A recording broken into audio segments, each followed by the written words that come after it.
done this 100 times before. Pull up to a small town, find an isolated house, knock on the door, tell them his car broke down, tell them his wife was in the hospital, and wait for the sympathy to kick in. It always did, because people are kind. People want to help, especially the elderly. He was a predator, and he had found the perfect hunting ground. But on this one night, in this one house, something was different. The old woman who opened the door didn't gasp, didn't say, "Oh, you poor thing." She just smiled, calm, still, like she had been waiting for him. And that smile was the most terrifying thing he had ever seen in his life. Stay with me, because what happened next changed everything he thought he knew about being the one in control. He wasn't a violent criminal by nature, or at least that's what he told himself. He had a system, a clean, calculated, almost surgical system. This is what psychologists call moral disengagement. He would drive through rural America, those quiet, forgotten towns. He specifically targeted elderly couples because they were physically vulnerable. He would park his car down the road, always a plain, forgettable vehicle, and walk to his chosen house at dusk. He'd knock, disheveled, slightly out of breath, and he'd deliver his lines. "I'm so sorry to bother you. My car broke down just up the road." It worked every single time, because here's the thing about human empathy. It's our greatest strength and our most exploitable weakness. Once inside, he'd wait for the right moment, and then he'd move fast. He'd been doing this for years, and he had never been caught. Until that night. It was late autumn, the kind of cold that creeps into your bones before you even realize you're shivering. He had scouted the house earlier that day, a drive-by, casual, like he was just passing through. Old farmhouse, set back from the road. No visible security cameras. A single light on in the front window. He waited until dusk, then made his approach. The porch light flickered on before he even reached the steps.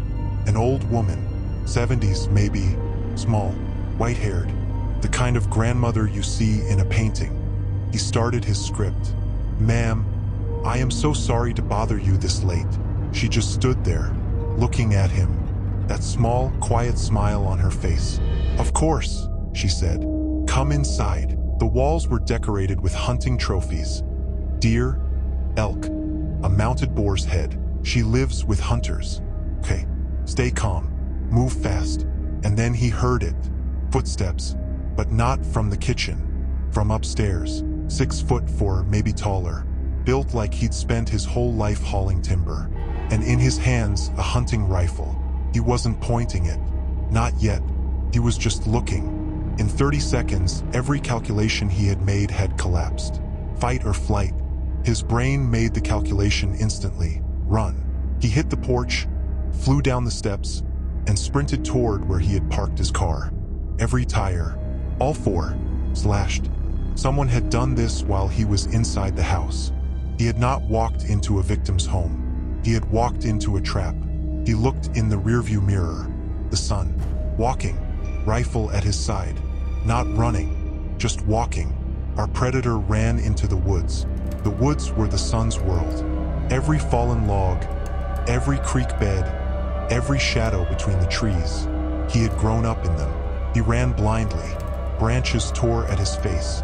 He twisted an ankle on uneven ground.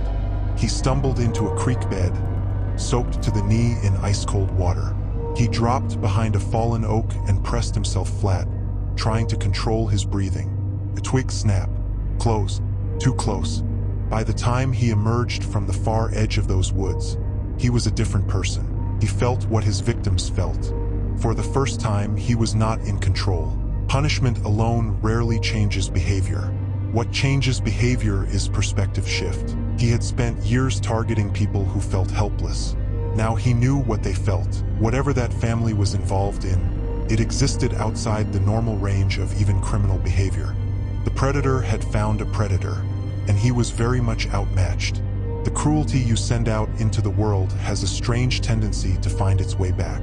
He went looking for a victim. He found a mirror. The predator became the prey. And somewhere in those dark woods, for the first time in a very long time, he was exactly where he deserved to be.